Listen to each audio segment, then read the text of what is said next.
কি অদ্ভুত, তাই না? আমরা এক সময়ে যাদের সাথে কথা বলতে না পারলে দম বন্ধ হয়ে অস্থির লাগতো, দেখা না হলে অসহায় হয়ে মন খারাপের কারণ হতো, অভিমান জমিয়ে অভিযোগ করা হতো। আজ তাদের সাথে সম্পূর্ণ যোগাযোগহীনতার দিব্যি ভালো আছি, হাসছি, চলছি, খেলছি, খাচ্ছি, ঘুরছি, আবার অবসরেও সময় কাটাচ্ছি। বরং এখন হঠাৎ তাদের কথা মনে পড়ে যাওয়াটাই আমাদের কাছে দারুণ অস্বস্তির কারণ হয়ে দাঁড়ায়।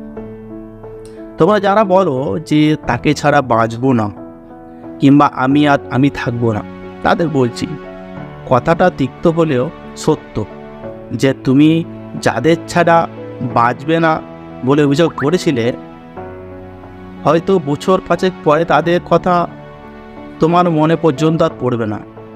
আর যদি ভুল করে মনে পড়েও, তখন আর কষ্ট হবে না, বরং নিজেকে বোকামির জন্য আফসোস ছাড়া আর কিছুই হবে না। হয়তো মুচকি হেসে বলবে, ইস, কতই না বোকা ছিলাম আমি।